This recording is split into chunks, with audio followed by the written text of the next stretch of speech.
الحمد للہ رب العالمین والصلاة والسلام علی سید الانبیاء والمرسلین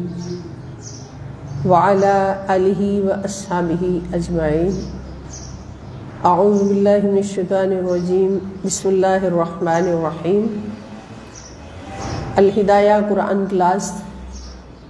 موضوعاتی دورہ قرآن کریم، دورہ قرآنی انسائکلوپیڈیا۔ تمام شرکائے کلاس، دوست احباب اور مسلمان بہن بھائیوں کو خوش آمدید۔ اللہ رب العزت کے فضل و کرم اور نبی کریم صلی اللہ تعالی علیہ وآلہ وسلم کے فیض و احسان سے آج ہم ایمان کے موضوع میں ہی جس چیپٹر پر پہنچے ہیں وہ ہے الاسوۃ الحسنۃ لرسول اللہ صلی اللہ علیہ وآلہ وسلم، رسول اکرم صلی اللہ علیہ وآلہ وسلم کا اسوہ حسنہ۔ اور یہ بات تو آپ کو پکی یاد ہو چکی ہوگی سب کو کہ ہمارا یہ چیپٹر جو ہے یہ ایمان بالرسالت پر چل رہا ہے، اور ایمان بالرسالت کے جتنے تقاضے ہیں وہ سارے کے سارے اللہ تعالیٰ نے الگ الگ کھول کر بیان فرما دیے ہیں کہ ہر تقاضے کو پورا کرنا اور ہر جہت سے نبی کریم صلی اللہ تعالی علیہ وآلہ وسلم پر ایمان لانا، حضور کی عظمتوں کی بات ہو، کفار کے حضور پر الزامات اور اللہ رب العزت کی طرف سے ان کی تردید کی بات ہو، حضور علیہ السلام کے اخلاق حسنہ کی بات ہو، حضور کی کسی بھی عظمت کی بات ہو، تو وہ ایمان بالرسالت کا حصہ ہے کہ ہر اس امر پر ایمان لایا جائے کہ جس کو اللہ پاک نے نبی کریم صلی اللہ تعالی علیہ وآلہ وسلم کی ذات والا صفات کے حوالہ سے قرآن میں واضح فرما دیا ہے۔ اور دوستوں میں بار بار یہ عرض کرتی ہوں کہ ہمارے لیے ایک بہت بڑی آسانی ہے کہ ہمارے پاس قرآنی انسائکلوپیڈیا کی صورت میں ایک بہت بڑا تحفہ موجود ہے جو حضور شیخ الاسلام پروفیسر ڈاکٹر محمد طاہر القادری قدس سرہ العالی نے اس دور میں ہمیں امت مسلمہ کو 50 سال کی کاوش کا یہ تحفہ عطا فرمایا کہ ہمیں کسی بھی موضوع پر قرآنی آیات کی، قرآنی حوالہ جات کی ضرورت پڑتی ہے تو ہم انسائکلوپیڈیا کھولتے ہیں، موضوع دیکھتے ہیں، صفحہ نمبر نکالتے ہیں اور سینکڑوں آیات پورے قرآن سے اکٹھی کی ہوئی اس موضوع کے تحت ہمیں مل جاتی ہیں۔ اب آج جیسے ہم نے پڑھنا ہے حضور کے اسوہ حسنہ کے بارے میں کہ اللہ تعالیٰ نبی کریم صلی اللہ علیہ وآلہ وسلم کے پاک اسوہ حسنہ کے بارے میں کیا فرماتے ہیں اور حضور کے اسوہ حسنہ کے کیا کیا پہلو ہیں، تو یہ سارا ہمیں ایک موضوع کے تحت مل رہا ہے۔ ایمان بالرسالت کو پڑھنا تھا تو ایمان بالرسالت کے جتنے تقاضے ہیں، جتنی جہتیں ہیں، جتنے پہلو ہیں، وہ سارے کے سارے ہمیں ایک ہی جگہ پر اکٹھے حوالہ جات پورے قرآن سے اکٹھے ہوئے مل رہے ہیں۔ تو یہ ہمارے لیے کتنا بڑا ایک تحفہ ہے اور ہمارے اوپر فرض عائد ہوتا ہے کہ ہم اس انسائکلوپیڈیا کو اختیار کریں، اپنی لائبریریوں میں رکھیں اور قرآن کا وہ علم حاصل کریں جو اللہ تعالیٰ نے ہمیں فرض کیا ہے اور جس علم کے حاصل کرنے کے لیے اللہ پاک نے ہمیں قرآن عطا فرمایا۔ اور وہ اسی صورت میں ہے کہ قرآن پڑھتے پڑھتے ہمیں ہر اس موضوع پر عبور ہونا چاہیے، ہر اس موضوع پر ہمارے پاس قرآن کریم کے دلائل ہمارے سامنے موجود ہونے چاہیے، جو موضوعات اللہ پاک نے اس قرآن میں رکھے ہیں۔ اور آپ سب کو پتہ ہے کہ قرآنی انسائکلوپیڈیا مکمل کرنے کے بعد یہ ہمیں پتہ چلا کہ قرآن کریم کے اندر 5000 سے زائد موضوعات ہیں، 5000 سے زائد موضوعات ہیں، اور ان سارے موضوعات کو حضور شیخ الاسلام نے ان کے حوالہ جات کے ساتھ اس طرح ترتیب دے دیا ہے کہ اب کسی بھی شخص کے لیے مشکل نہیں، اگر ایک چھوٹی کلاس کا بچہ بھی، میٹرک مڈل کا بچہ بھی چاہے کہ میں قرآنی حوالہ جات تلاش کروں، میرا یہ موضوع ہے، اس پر میں نے کچھ لکھنا ہے، تو خدا کی قسم اس کے لیے بھی بڑی آسانی ہے، کوئی مشکل نہیں ہے۔ تو پھر بڑوں کے لیے تو کیا ہی تحفہ ہے یہ. اس لیے ہمیں اس کو ضرور لینا چاہیے. جہاں اور اتنے لاکھوں اخراجات اپنے کپڑوں پہ کرتے ہیں، بہت کچھ کرتے ہیں، تو اگر 10-12 ہزار نکال کر 8-10 ہزار اس میں سے نکال کر اگر ہم ایک سیٹ لے کے اپنی لائبریری میں رکھیں تو اس کی کتنی برکتیں ہمیں نصیب ہوں گی. اور یہ صرف دنیا تک نہیں، قبر میں بھی اور آخرت میں بھی اس کا ساتھ نصیب ہوگا. تو آج ہمارا جو موضوع ہے الاسوۃ الحسنۃ لرسول اللہ صلی اللہ علیہ وآلہ وسلم، رسول اکرم صلی اللہ علیہ وآلہ وسلم کا اسوہ حسنہ. تو آپ کا اسوہ حسنہ جو ہے آپ کی حیات مقدسہ مومنوں کے لیے ایک بہترین نمونہ ہے. یہ قرآن کا فیصلہ ہے. سورۃ الاحزاب آیت نمبر 21 میں اللہ رب العزت کلام فرما رہے ہیں لَقَدْ كَانَ لَكُمْ فِي رَسُولِ اللَّهِ أُسْوَةٌ حَسَنَةٌ لِمَنْ كَانَ يَرْجُو اللَّهَ وَالْيَوْمَ الْآخِرَ وَذَكَرَ اللَّهَ كَثِيرًا.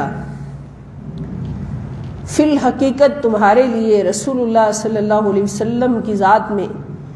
نہایت ہی حسین نمونہ حیات ہے، اور ہر اس شخص کے لیے جو اللہ سے ملنے کی اور یوم آخرت کی امید رکھتا ہے اور اللہ کا ذکر کثرت سے کرتا ہے. یعنی نبی کریم صلی اللہ علیہ وسلم کی حیات طیبہ کو اللہ تعالیٰ نے سب کے لیے نمونہ حیات بنا دیا. ہر انسان کے لیے، ہر مسلمان کے لیے، ہر مومن کے لیے ایک نمونہ بنا دیا، ایک ماڈل بنا دیا، اور کلیئر لکھ دیا قرآن میں، سند کے ساتھ لکھ دیا کہ یہ سند کے ساتھ رب تعالیٰ لکھ رہا ہے کہ قیامت تک جس نے رب کے بتائے ہوئے راستے پر چلنا ہے، جس نے رب کی رضا کے راستے پر چلنا ہے، جس نے رب کے جلووں کی طلب کے راستے پر چلنا ہے، اس کے لیے راستہ فقط اور فقط رسول اللہ صلی اللہ علیہ وآلہ وسلم کی زندگی. رسول اللہ صلی اللہ تعالی علیہ وآلہ وسلم کا طریقہ حیات ہے اسوۃ حسنہ. پھر جس نے اس طریقے کو اختیار کیا ان کو ہم قرآن کھول کر دیکھتے ہیں. اللہ تعالیٰ فرماتے الذین انعمت علیہم، تم بار بار کہو یہ وہ لوگ ہیں جن پر اللہ تو نے انعام کیا، جن پر تو نے انعام کیا. اب یہ انعام یافتہ لوگ کون ہیں؟ وہی لوگ ہیں جنہوں نے اسوہ حسنہ رسول پاک صلی اللہ تعالی علیہ وآلہ وسلم کی اس طرح سے پیروی کی ہے جس طرح کرنے کا حق ہے. اور اس میں اللہ تعالیٰ فرما رہے ہیں کہ یہ نصیب انہی کا ہوگا، یہ مقدر انہی کا ہوگا لمن کان یرجو اللہ والیوم الآخرہ، جو شخص اللہ سے ملنے کی اور یوم آخرت کی امید رکھتا ہے. یعنی جس کو یقین ہے کہ ایک دن میں نے اللہ سے ملنا ہے اور اس شان سے ملوں کہ میرا اللہ میری طرف دیکھ کے مسکرا کے فرمائے اس کو لے جاؤ جنت میں، اس کے ذمہ کوئی حساب نہیں. اور جس کو یقین ہے کہ قیامت کا دن آنا ہے اور قیامت کے دن رب کے حضور پیش ہونا ہے، سارا حساب دینا ہے، جس کو یقین ہے کہ رب تعالیٰ عرش پہ جلوہ فرما ہوگا، تو دائیں جانب مقام محمود پر محمد مصطفیٰ صلی اللہ علیہ وسلم بھی تشریف فرما ہوں گے. تو نہ میں اپنے رب کے سامنے شرمندہ ہو جاؤں اور نہ میں نبی پاک صلی اللہ علیہ وسلم کے سامنے شرمندہ ہوں. جس کی یہ شان ہے، جس کی یہ چاہت ہے، قرآن کہتا ہے انہی کے لیے اسوہ حسنہ رسول پاک صلی اللہ علیہ وآلہ وسلم. تو پھر جو اس کیٹیگری میں آنا چاہتا ہے کہ اللہ بھی اس سے راضی ہو، مصطفیٰ بھی اس سے راضی ہوں اور جنتی بھی اس کی ہو جائیں، جو چاہے. اللہ تعالیٰ قرآن پاک فرماتے ہیں کہ لہم ما یشاءون عند ربہم، ایسے لوگوں کے لیے جو ان کی چاہت ہوگی اللہ تعالیٰ انہیں عطا فرمائے گا. تو پھر کیا کرنا ہے؟ رسول اللہ صلی اللہ علیہ وآلہ وسلم کے اسوہ حسنہ کی پیروی کرنی ہے، اور یہ بھی ایمان کا حصہ. اور اب یہ ہے کہ حضور کے اسوہ حسنہ کی پیروی کیوں کرنی ہے اس مقام تک پہنچنے کے لیے؟ تو اللہ پاک فرماتے ہیں کہ آپ صلی اللہ علیہ وآلہ وسلم عظیم اخلاق پر فائز ہیں. یعنی رسول اللہ صلی اللہ تعالی علیہ وسلم کے اسوہ حسنہ کو اللہ تعالیٰ نے حضور کے طرز زندگی کو اسوہ حسنہ کیوں فرمایا؟ یہ تو اللہ جانتا ہے نا، کسی چیز کی اہمیت یا اس کا مقام و مرتبہ وہی بتا سکتا ہے جس نے اسے بنایا ہوتا ہے، جس نے اسے تراشا ہوتا ہے، جس نے اس کی تربیت کی ہوتی ہے۔ اب ایک بیٹی کے بارے میں ماں سے بڑھ کر کوئی نہیں جانتا کہ میری بیٹی کس مقام پر ہے، کیونکہ ماں نے تربیت کی ہے، باپ نے تربیت کی ہے۔ اب جس کی تربیت خود رب ذوالجلال کر رہا ہے، نہ ماں کے ذمے ہے، نہ باپ کے ذمے ہے، نہ دادا کے ذمے ہے، نہ کسی اور کے ذمے، اور اس کی گواہی قرآن میں دے دی النبی الامی کہہ کر کہ نبی امی جس کی تربیت ہی اللہ پاک نے کی ہے، تو اس کے بارے میں اللہ تعالیٰ یہ فرما رہے ہیں اللہ پاک نے تربیت بھی اپنے اخلاق سے کی۔ الرحمن علم القرآن، رحمان بن کر قرآن سکھایا۔ قرآن سکھانا کیا تھا کہ اپنے اخلاق پر رسول اللہ صلی اللہ علیہ وسلم کی تربیت کی ہے۔ تو اللہ تعالیٰ پھر اس لیے فرما رہے ہیں کہ جس کو بنایا میں نے اپنی پوری چاہتوں سے، لقد خلقنا الانسان فی احسن تقویم، یہ وہی انسان ہے جس کا نام محمد مصطفیٰ صلی اللہ علیہ وسلم۔ 4 قسمیں کھانے کے بعد اللہ تعالیٰ فرما رہے ہیں کہ اس انسان کو میں نے بالکل پاک صاف ستھرا اور ہر جہت سے بلند و بالا اور عظمت والا پیدا کیا، اور پھر اس کی تربیت اپنے اخلاق پر فرمائی۔ تو جس کی تربیت ہی اللہ تعالیٰ کے اخلاق پر ہے، قرآن پر ہے، اور جس کا وجود ہی پورے کا پورا قرآن ہے، اس کے اندر شک کی گنجائش ہی نہیں۔ اس لیے اللہ پاک نے فرمایا کہ تمہارے لیے سب سے بہترین نمونہ جو ہے کس کا ہے؟ محمد رسول اللہ صلی اللہ علیہ وآلہ وسلم کی حیات طیبہ ہے، اس لیے کہ یہی وہ ذات ہے پوری کائنات میں اللہ کے بعد جو اللہ کی مثال ہے اور ہر شک سے پاک ہے، ہر کمی سے پاک ہے، ہر گناہ سے پاک ہے۔ تو اسی کی پیروی جو ہے وہ ہو سکتی ہے۔ اللہ تعالیٰ فرماتے ہیں فَبِمَا رَحْمَةٍ مِّنَ اللَّهِ لِنْتَ لَهُمْ وَلَوْ كُنْتَ فَظًّا غَلِيظَ الْقَلْبِ لَانفَضُّوا مِنْ حَوْلِكَ فَاعْفُ عَنْهُمْ وَاسْتَغْفِرْ لَهُمْ وَشَاوِرْهُمْ فِي الْأَمْرِ فَإِذَا عَزَمْتَ فَتَوَكَّلْ عَلَى اللَّهِ إِنَّ اللَّهَ يُحِبُّ الْمُتَوَكِّلِينَ۔ سورۃ آل عمران ہے، آیت نمبر 159 159۔ اللہ تعالیٰ فرماتے ہیں اے حبیب والا صفات صلی اللہ علیہ وسلم، بس اللہ کی کیسی رحمت ہے کہ آپ ان کے لیے نرم طبع ہیں، یعنی آپ کی جو دل کی، قلب مبارک کی جو انتہائی نرمی ہے، یہ بھی اللہ کی رحمت سے۔ اللہ تعالیٰ نے آپ کے دل کو بنایا ہی ایسا، تربیت ہی ایسا کیا۔ اور اگر آپ تند خو اور سخت دل ہوتے اور لوگ آپ کے گرد سے چھٹ کر بھاگ جاتے، سو آپ ان سے درگزر فرمایا کریں اور ان کے لیے بخشش مانگا کریں، اور اہم کاموں میں ان سے مشورہ کیا کریں۔ پھر جب آپ پختہ ارادہ کر لیں تو اللہ پر بھروسہ کیا کریں، بے شک اللہ توکل کرنے والوں سے محبت کرتا ہے۔ اب یہاں پر کتنی بڑی بات ہے کہ اللہ تعالیٰ حضور علیہ السلام سے فرما رہے ہیں کہ آپ اللہ کی رحمت سے نرم دل ہیں۔ اگر آپ سخت دل ہوتے تو یہ لوگ آپ کے گرد سے چھٹ کر بھاگ جاتے، چلے جاتے، آپ کے پاس بھی نہ آتے۔ یہ جو آپ کے گرد ابو بکر و عمر اور عثمان و علی جیسے صحابہ کا ڈیرا لگا رہتا ہے اور ہر وقت آپ کے مکھڑے کو تکتے رہتے ہیں، آپ کے مکھڑے کو تکنا ہی ان کی زندگی ہے، آپ کے قدموں کی خاک کو چومنا ہی ان کی زندگی ہے، تو میرے سونے محبوب یہ آپ کی رحمت کا صدقہ ہے۔ اور آپ کو یہ رحمت کہاں سے ملی ہے؟ یہ رحمت آپ کو اللہ کی رحمت سے ملی ہے۔ اور اگر آپ سخت دل ہوتے تو یہ بھاگ جاتے یہاں سے۔ اور پھر فرمایا کہ فاعف عنہم، آپ ان کے لیے اللہ سے معافی مانگا کریں، یعنی آپ تو ہیں رحمت للعالمین، آپ کو میں نے بٹھایا ہی مدینے میں اس لیے ہے کہ جو آپ کے ارد گرد بیچارے گناہ گار منڈلا رہے ہیں، ان سے گناہ ہو جائے تو آپ ان کے لیے اللہ تعالیٰ سے معافی لے دیا کریں۔ آپ کی اللہ تعالیٰ نے دعا رد نہیں کرنی۔ تو آپ یہاں پر نبی پاک صلی اللہ علیہ وآلہ وسلم کو اللہ پاک نے یہ ڈیوٹی بھی دے دی، یہ اللہ کا اپنے بندوں سے پیار دیکھے، انسان سے اللہ تعالیٰ کا پیار دیکھے، رحمت للعالمین کو اتار کر اس کو یہ بھی کہہ دیا کہ یہ لوگ سونے ہیں تجھے تکلیفیں بھی دیں گے، لیکن آپ نے درگزر کرنا ہے، آپ نے اپنی زبان سے کوئی ایسی بات نہیں نکالنی کہ ان کو کوئی عذاب آ جائے، آپ کو یہ تکلیفیں بھی دیں گے، آپ کو نا امیدیاں بھی ہوں گی، لیکن آپ نے ان کے لیے ہمیشہ مغفرت کی دعا کرنی۔ یہ حضور علیہ السلام کو اسوہ حسنہ اللہ تعالیٰ نے بنایا،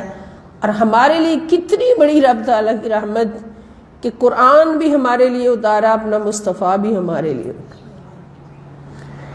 اپنی رحمتوں کے سارے خزانے ہمارے اوپر نچھاور کر دیے،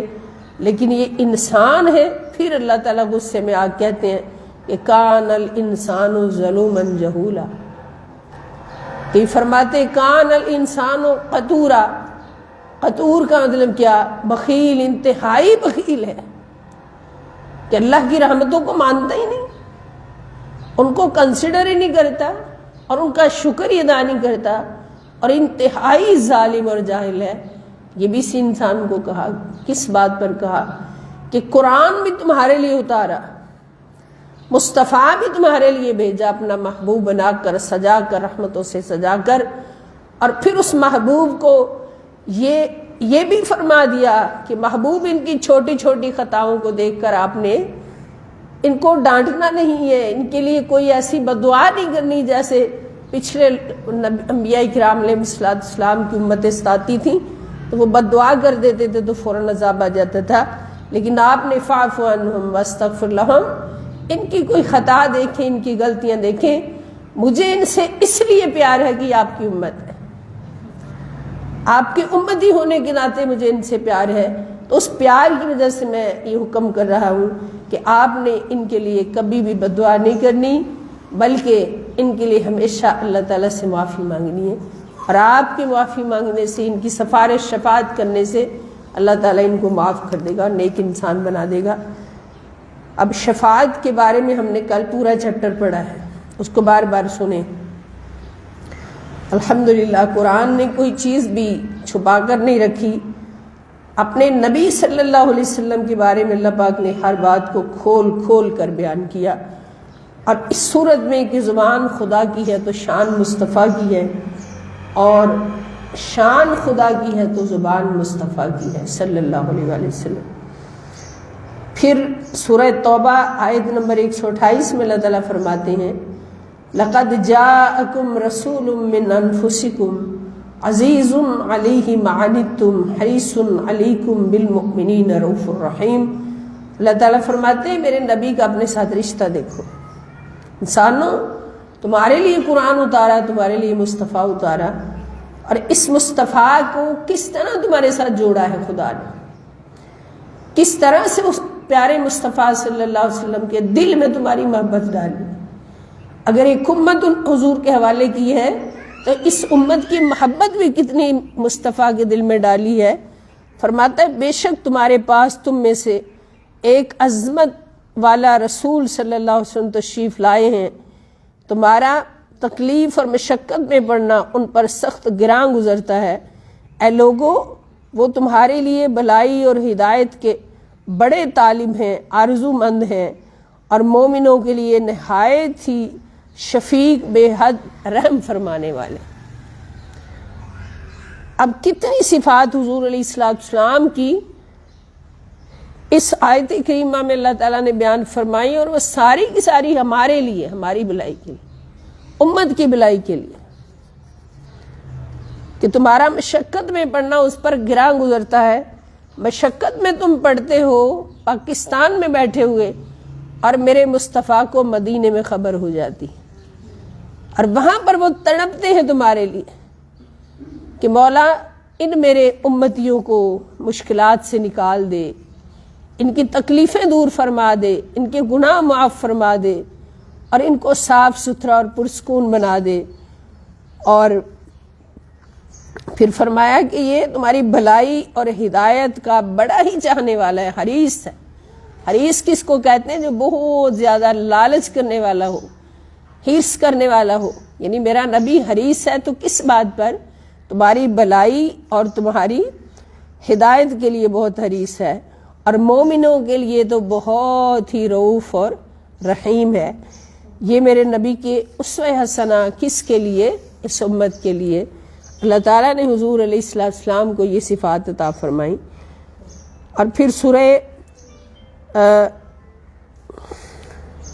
ہجر کے اندر اللہ تعالیٰ فرماتے ہیں آیت نمبر 85، وَمَا خَلَقْنَا السَّمَاوَاتِ وَالْأَرْضَ وَمَا بَيْنَهُمَا إِلَّا بِالْحَقِّ وَإِنَّ السَّاعَةَ لَآتِيَةٌ فَاصْفَحِ الصَّفْحَ الْجَمِيلَ۔ اور ہم نے آسمانوں اور زمین کو اور جو کچھ ان دونوں کے درمیان ہے ابس پیدا نہیں کیا، اور یقیناً قیامت کی گھڑی آنے والی ہے، اور اے اخلاق مجسم صلی اللہ علیہ وسلم آپ بڑے حسن و خوبی کے ساتھ درگزر کرتے رہیے۔ یعنی درگزر کرنے کا حکم بھی حضور صلی اللہ علیہ وسلم کو اس امت کے لیے دیا، اور اب آپ کے اسوہ حسنہ کا حصہ بنایا کہ آپ نے ہر صورت درگزر فرمانا ہے، یہ لوگ کچھ بھی کر لیں۔ تو یہ اسی حکم کا فیض تھا کہ طائف کی وادی میں بھی جب حضور علیہ السلام کو پتھر مار مار کر نعوذ باللہ انہوں نے زخمی کیا، تو جبرائیل آتے ہیں، عرض کرتے ہیں حضور اس قوم نے آپ کا یہ حال کر دیا، تو میں ابھی یہ پہاڑ طائف کا ان کے اوپر گرا کے ان کو کچل دیتا ہوں۔ تو حضور نے فرمایا نہیں جبرائیل، میں رحمت لے کر آیا ہوں، زحمت لے کر نہیں آیا، میں ان کو معاف کرتا ہوں، درگزر کرتا ہوں، ان کی نسل سے ضرور ایک مومن قوم پیدا ہوگی۔ تو وہاں پر بھی حضور نے درگزر فرمایا۔ حضور چاہتے تو آسمان کو ان کے اوپر گرا دیتے، کہ اشارہ کرتے آسمان ان کے اوپر گر جاتا، لیکن تربیت حضور کی کیا تھی، اسوہ حسنہ کیا تھا کہ معاف کرنا ہے اور درگزر کرنا ہے۔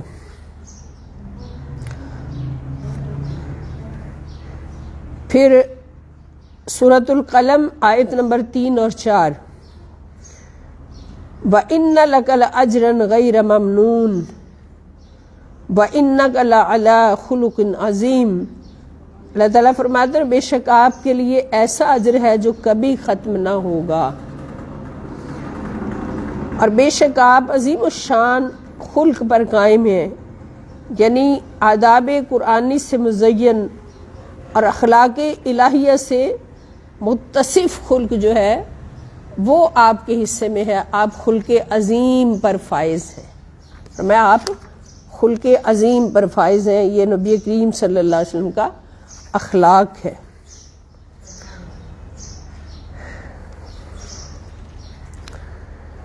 پھر آپ کی وجہ سے منکرین سے عذاب کا ٹل جانا،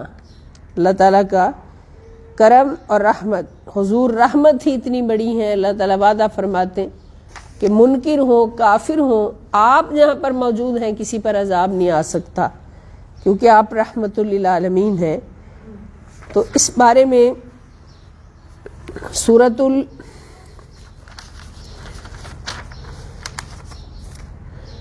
انفال ہے آیت نمبر 33،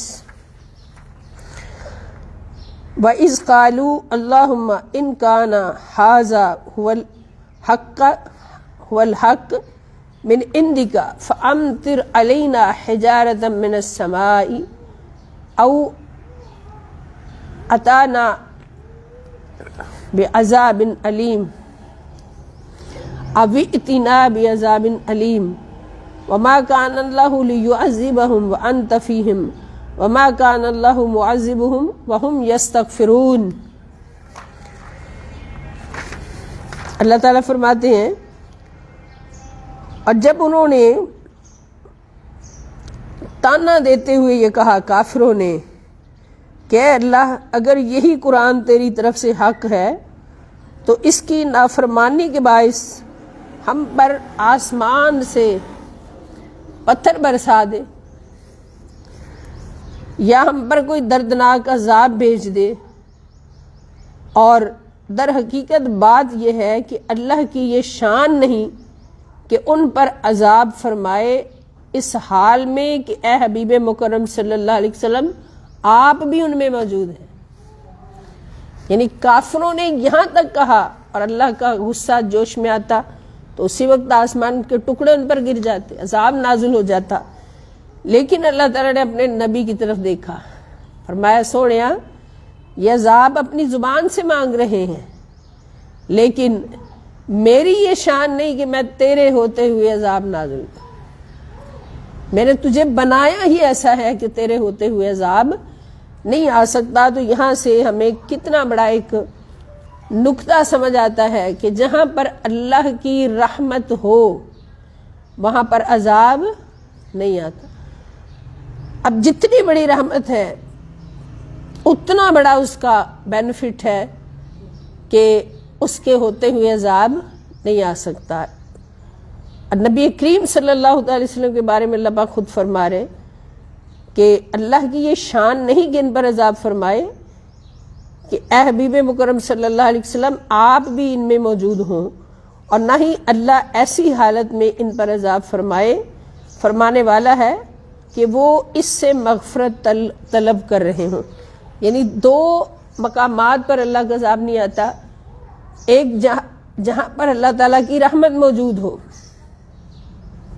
اور دوسرے جہاں مومن لوگ اللہ تعالیٰ سے مغفرت طلب کرنے والے ہوں. ویسے ایک بستی ہے وہاں پر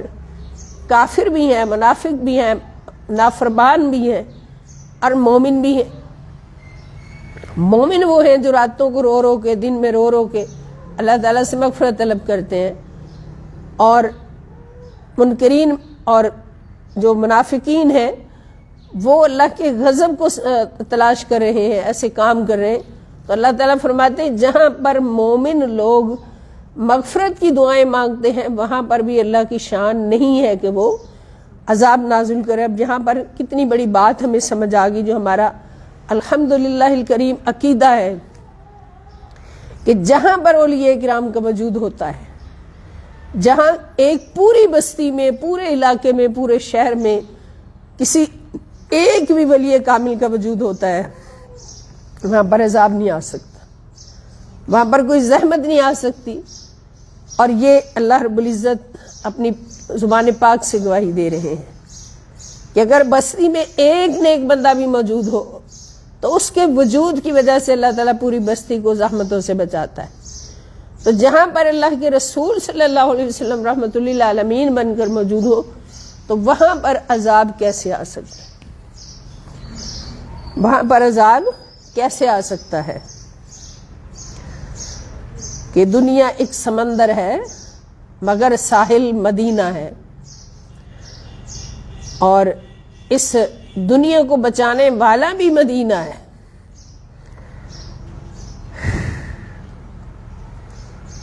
یہ بھی حضور علیہ السلام کا اسوہ حسنہ ہے جس کی وجہ سے عذاب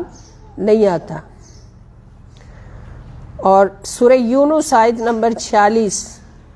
اللہ پاک ارشاد فرماتے ہیں وَإِمَّا نُرِيَنَّكَ بَعْضَ الَّذِي نَعِدُهُمْ أَوْ نَتَوَفَّيَنَّكَ فَإِلَيْنَا مَرْجِعُهُمْ ثُمَّ اللَّهُ شَهِيدٌ عَلَى مَا يَفْعَلُونَ. اور خواہ ہم آپ کو اس عذاب کا کچھ حصہ دنیا ہی میں دکھا دیں جس کا ہم ان سے وعدہ کر رہے ہیں، اور ہم ان کی حیات مبارکہ میں ایسا کریں گے اس سے پہلے ہم آپ کو وفات بخش دیں یا انہیں بہر صورت ہماری ہی طرف لوٹ کر آنا ہے، پھر اللہ خود اس پر گواہ ہے جو کچھ وہ کر رہے ہیں.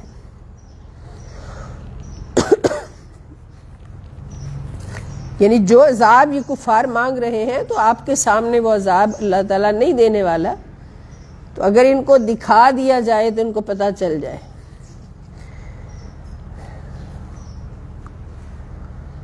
سورہ مومنون آیت نمبر 94 ہے قُلْ رَبِّ إِمَّا تُرِيَنِّي مَا يُوعَدُونَ رَبِّ فَلَا تَجْعَلْنِي فِي الْقَوْمِ الظَّالِمِينَ. آپ دعا فرمائیے کہ اے میرے رب اگر تو مجھے وہ عذاب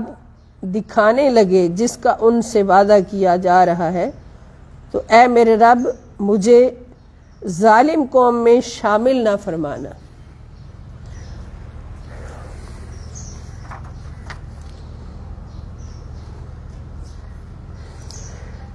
پھر اللہ پاک فرماتے ہیں اگر کفار کے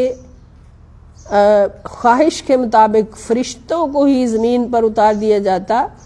تو کفار کو ہرگز مہلت نہ ملتی۔ یہ رسول اللہ صلی اللہ تعالی علیہ وآلہ وسلم کا اخلاق کریمانہ ہے کہ ان کو مہلتیں مل رہی ہیں۔ یہ طلب کر رہے ہیں نا کوئی فرشتہ ہوتا، ہمارے لیے نبی کو فرشتہ بن کر آتا، تو اگر فرشتہ نبی بن کر آ جاتا تو ان کو ایک لمحے کی مہلت نہ دیتا، ان کی گردنیں مروڑ کر رکھ دیتا۔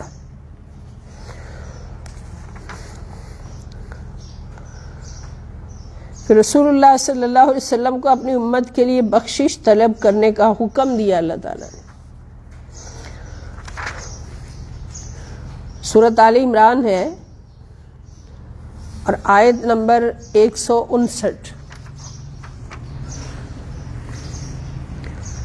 اللہ تعالیٰ فرماتے ہیں اے حبیب صلی اللہ علیہ وسلم، بس اللہ کی کیسی رحمت ہے کہ آپ ان کے لیے نرم طبع ہیں، اور اگر آپ تند خو اور سخت دل ہوتے اور لوگ آپ کے گرد سے چھٹ کر بھاگ جاتے سو آپ ان سے درگزر فرمایا کریں اور ان کے لیے بخشش کی دعا کیا کریں، اہم کاموں میں ان سے مشورہ بھی لیا کریں۔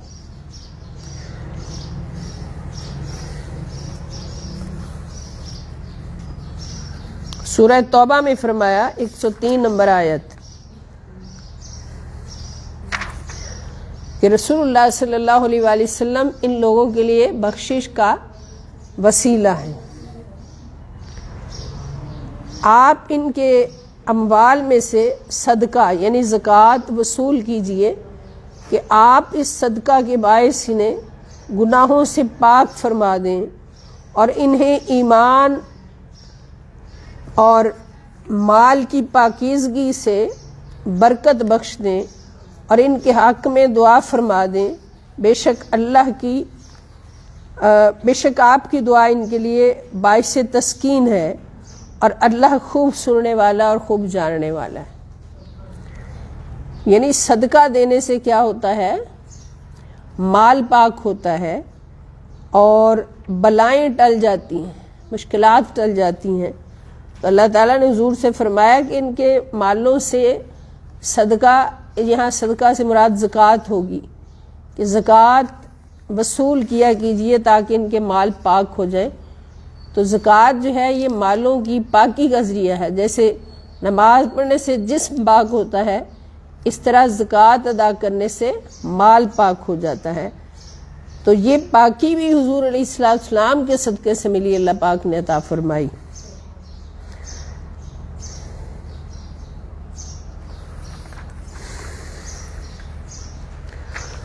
اچھا،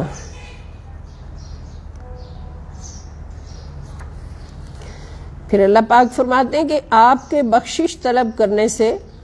امت کی خطائیں معاف ہوتی ہیں۔ سورہ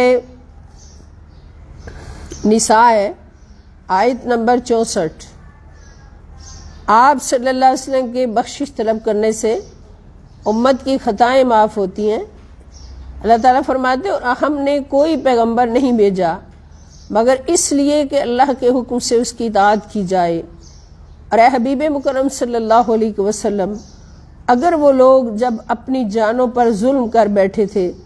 آپ کی خدمت میں حاضر ہو جاتے تو اللہ سے معافی مانگ لیتے اور رسول اللہ صلی اللہ علیہ وآلہ وسلم بھی ان کے لیے مغفرت طلب کرتے، تو وہ اس وسیلہ اور شفاعت کی بنا پر ضرور اللہ کو توبہ قبول کرنے والا اور رحم کرنے والا پاتے۔ یعنی حضور علیہ السلام ہمارے گناہوں کی بخشش کا وسیلہ ہیں، ہمارے گناہوں کی بخشش کے لیے شفاعت فرمانے والے ہیں۔ اس کے بعد حیات النبی صلی اللہ علیہ وسلم کا بیان ہے، سورۃ الانفال ہے۔ اللہ تعالیٰ فرماتے ہیں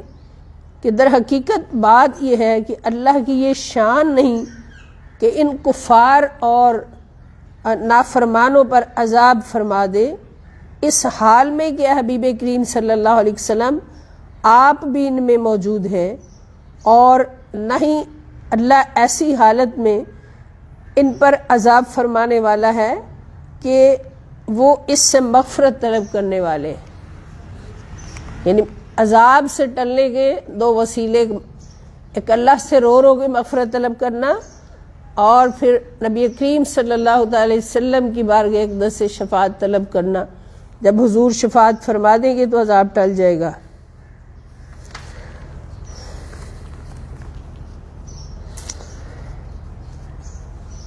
پھر ایک بڑی پیاری آیت سورہ احزاب کی، اللہ تعالیٰ فرماتے ہیں، سورۃ الاحزاب ہے آیت نمبر 6، کہ یہ نبی مکرم صلی اللہ علیہ وسلم مومنوں کے ساتھ ان کی جانوں سے بھی زیادہ قریب ہے، جانوں سے بھی زیادہ اور قریب اور حقدار ہیں۔ یعنی نبی کریم صلی اللہ علیہ وسلم، ایک مومن کی یہ شان ہے کہ اس کی جان میں سب سے زیادہ قریب نبی کریم صلی اللہ علیہ وسلم، جان سے بھی زیادہ قریب، اور سب سے زیادہ حقدار بھی نبی پاک صلی اللہ علیہ وسلم ہے اس کے، کہ سب سے پہلے اللہ کے بعد حضور کا حق ادا کیا جائے۔ اور آپ کی ازواج مطہرات ان کی مائیں ہیں، اور خونی رشتہ دار اللہ کی کتاب میں دیگر مومنین اور مہاجرین کی نسبت تقسیم دولت میں، یعنی جب دولت تقسیم ہو رہی ہو تو ایک دوسرے کے زیادہ حقدار ہیں، قریبی رشتہ دار، سوائے اس کے کہ تم اپنے دوستوں پر احسان کرنا چاہو۔ یہ حکم کتاب میں لکھا ہوا ہے، کتاب نبی صلی اللہ علیہ وسلم میں لکھا ہوا ہے، یعنی سب سے پہلے تمہارے سب سے زیادہ حقدار ہیں نبی کریم صلی اللہ علیہ وسلم۔ یہاں پر اگر خرچ کرنے کا معاملہ بھی ہو تو سب سے پہلے جو تم خرچ کرو تو نبی پاک صلی اللہ علیہ وسلم کی محبت میں حضور کے قرابت داروں پر خرچ کرو، آل رسول پاک پر خرچ کرو، اور اس کے بعد محبت میں سب سے پہلا حق حضور علیہ السلام کا ہے، ہر قسم کی طلب میں سب سے پہلا حق حضور علیہ السلام کا ہے، اور اس کے بعد پھر حضور کے ازواج مطہرات ہیں، اور اس کے بعد پھر جو خونی رشتہ دار ہیں یا جن کو آپ دینا چاہو، جب اللہ کی راہ میں خرچ کرنا چاہو تو اس میں سے کس طرح سے کس ترتیب سے حصے نکال لیں، اور جس کو آپ دینا چاہو اپنی خوشی سے۔ تو یہاں پر مقصد بیان کرنے کا آیت کہ النبی اولا بالمؤمنین من انفسہم، کہ مومن وہی ہے جس کی جان سے بھی زیادہ قریب اللہ کے رسول صلی اللہ علیہ وآلہ وسلم موجود ہے۔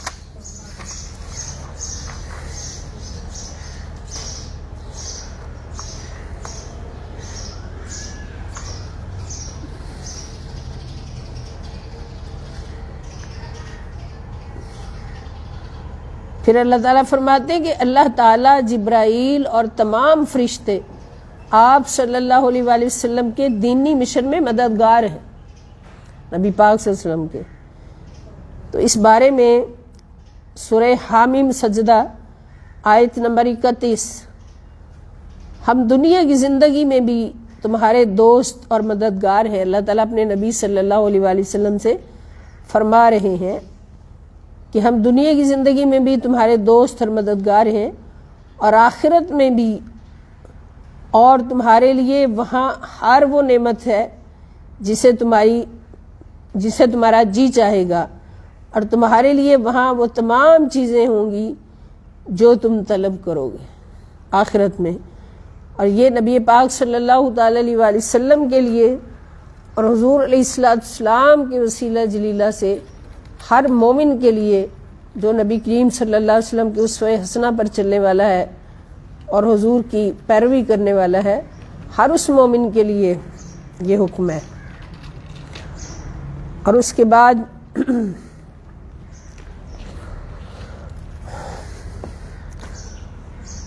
سورۃ التحریم میں اللہ تعالیٰ فرماتے ہیں آیت نمبر 4، اور اگر تم دونوں اللہ کی بارگاہ میں توبہ کرو تو تمہارے لیے بہتر ہے، کیونکہ تم دونوں کے دل ایک ہی بات کی طرف جھک گئے ہیں۔ اگر تم دونوں نے اس بات پر ایک دوسرے کی اعانت کی تو یہ نبی کریم صلی اللہ علیہ وسلم کے کے لیے باعث رنج ہو سکتا ہے، سو بے شک اللہ ہی ان کا دوست اور مددگار ہے، اور جبریل اور صالح مومنین بھی اللہ کے مددگار، اللہ تعالیٰ کے حکم سے نبی پاک صلی اللہ علیہ وسلم کے مددگار ہیں۔ یہاں پر یہ بات ثابت کرنا ہے۔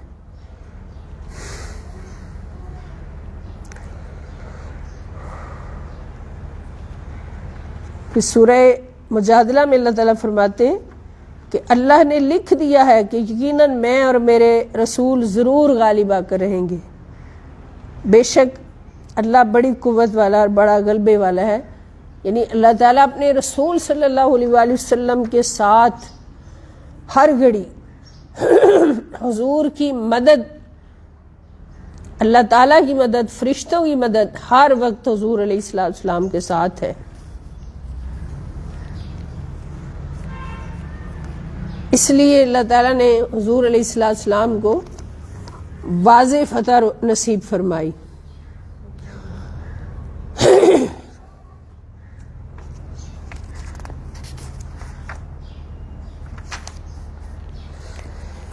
جس میں اللہ تعالیٰ نے سورہ فتح کے اندر ہی آیت نمبر 103 فرمایا کہ حبیب مکرم صلی اللہ علیہ وسلم، بے شک ہم نے آپ کے لیے اسلام کی روشن فتح اور غلبہ کا فیصلہ فرما دیا ہے، اس لیے کہ آپ کی عظیم جدوجہد کامیابی کے ساتھ مکمل ہو جائے گی، تاکہ آپ کی خاطر اللہ آپ کی امت کے ان تمام افراد کی اگلی پچھلی خطائیں معاف فرما دے جنہوں نے آپ کے حکم پر جہاد کیے اور قربانیاں کی۔ اللہ بھی نبی کے ساتھ، فرشتے بھی نبی کے ساتھ، اور جن مومنوں نے حضور علیہ السلام کا ساتھ دیا، اللہ تعالیٰ نے وعدہ فرما لیا کہ ان کے بھی اگلے پچھلے سارے گناہ معاف، ان کو پاک کر دیا۔ اور یوں اسلام کی فتح اور امت کی بخشش کی صورت میں آپ پر اپنی نعمت ظاہراً اور باطناً پوری فرما دی، اور آپ کے واسطے سے آپ کی امت کو سیدھے راستہ پر ثابت قدم رکھا، اور اللہ آپ کو نہایت باعزت مدد نصرت سے نوازے گا۔ یہ فتح مبین کی خوشخبری تھی، کہ فتح مکہ کی خوشخبری حدیبیہ کے مقام پر، کہ اللہ تعالیٰ نے فرمایا اب آپ احرام کھول لیں، قربانیاں کریں، واپس چلے جائیں، لیکن عنقریب مکہ بھی آپ کا ہوگا، خیبر بھی آپ کا ہوگا، پوری دنیا میں اسلام کا پرچم لہرانے کے اسباب پیدا ہو جائیں گے، اور یہ جو مومن آپ کے ساتھ ہوں گے، اس سفر میں ساتھ ہیں، اب جو ساتھ ہیں اور بعد میں ساتھ ہوں گے، ان کے اللہ پاک نے اگلے پچھلے سارے گناہ معاف فرما دیے۔ تو یہاں سے سوچ رہے کہ گناہوں کی پاکی کہاں سے ملتی ہے؟ یہ نبی کریم صلی اللہ علیہ وآلہ وسلم کا ساتھ دینے سے، حضور کے مشن میں حضور کے ساتھ چلنے سے، حضور کے مشن کو جاری رکھنے سے، دین کی حفاظت کرنے سے۔ اب ایک شخص جو سرحد پہ کھڑا ہے اسلحہ لے کر دین کی حفاظت میں اور اسلامک اسٹیٹ کی حفاظت میں، اس سے چاہے نمازیں قضا بھی ہو جائیں، لیکن یہ آپ کی خبر کے لیے عرض ہے کہ ان لوگوں کی نمازیں قضا نہیں ہوتی، وہ ہر وقت باوضو ہوتے ہیں، اور جب بھی نماز کا وقت ہوتا ہے وہ 2 فرض ادا کرتے ہیں، نماز پڑھتے ہیں، تو ان کے اللہ تعالیٰ نے اگلے پچھلے سارے گناہ بخش دیے۔ وہ گناہوں سے پاک لوگ کھڑے ہیں، اس لیے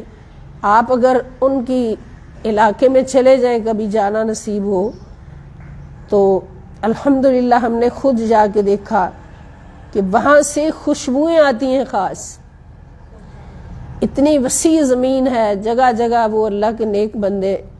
نصب کھڑے ہیں، ان کو ادھر ادھر آنکھ پھیرنے کی اجازت نہیں ہے، مگر وہ نماز نہیں چھوڑتے، وضو نہیں توڑتے، تو جہاں پر وہ کھڑے ہیں وہ پورا علاقہ خوشبوؤں سے بھرا ہوتا ہے، اس لیے کہ وہ لوگ پاک ہوتے ہیں۔ تو کیونکہ یہ نبی پاک صلی اللہ علیہ وآلہ وسلم کی تائید و نصرت کرنے والے،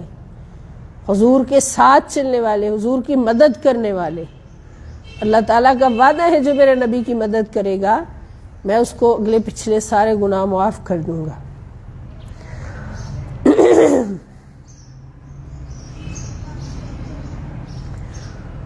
اور پھر آخر میں یہ ایک حوالہ ہے کہ ہر نبی اور رسول شیطان کے وسوسوں سے محفوظ ہوتا ہے، اس لیے وہ پاک ہوتا ہے، معصوم ہوتا ہے۔ اللہ تعالیٰ فرماتے ہیں، سورہ حج ہے، آیت نمبر 52 ہے، اور ہم نے آپ سے پہلے کوئی رسول نہیں بھیجا اور نہ کوئی نبی، مگر سب کے ساتھ یہ واقعہ گزرا ہے کہ جب اس رسول یا نبی نے لوگوں پر کلام الہی پڑھا تو شیطان نے لوگوں کے دلوں میں اس نبی کے پڑھے ہوئے یعنی تلاوت شدہ کلام میں اپنی طرف سے باطل شبہات اور فاسد خیالات کو ملا دیا شیطان نے۔ سو شیطان جو وسوسے سننے والوں کے دلوں میں ڈالتا ہے اللہ انہیں زائل فرما دیتا ہے، پھر اللہ اپنی آیتوں کو اہل ایمان کے دلوں میں نہایت مضبوط کر دیتا ہے، اور اللہ خوب جاننے والا اور بڑی حکمت والا ہے۔ یعنی جب نبی تبلیغ کرتا ہے تو شیطان اس میں حائل نہیں ہو سکتا، اور یہی فیض پھر نبی کی ذات سے اولیاء کرام کو ملتا ہے کہ ولی جب تبلیغ کرتا ہے تو کہتے ہیں نا کہ ولی کے در پہ کبھی شیطان نہیں آتا، کیونکہ شیطان کا حصہ وہاں سے ختم ہو چکا ہوتا ہے۔ ولی کا مقام ہی تب حاصل ہوتا ہے ولایت کا جب شیطان کا اندر سے نفس کا خاتمہ ہو جاتا ہے۔ تو جہاں شیطان کا گھر ہی نہیں ہے، شیطان کا کوئی رشتہ دار ہی نہیں ہے، تو وہاں شیطان کیا کرنے جائے گا؟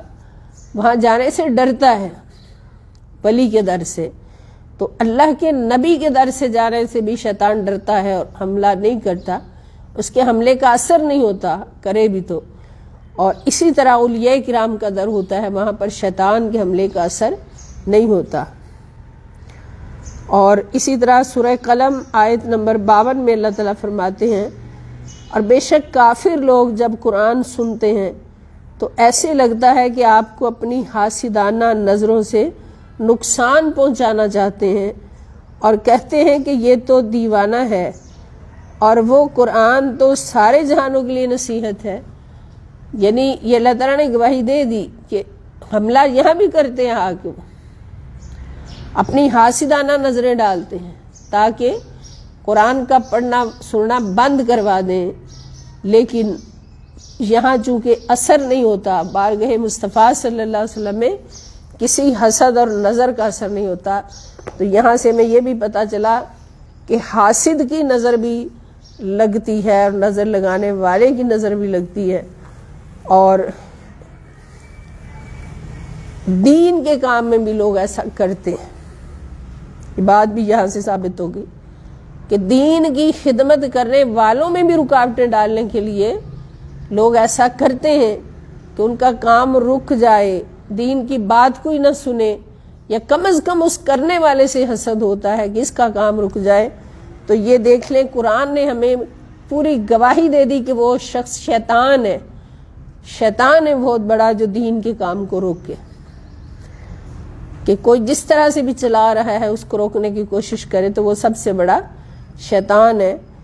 تو اللہ رب العزت ہمیں اس موضوع پر سیر حاصل،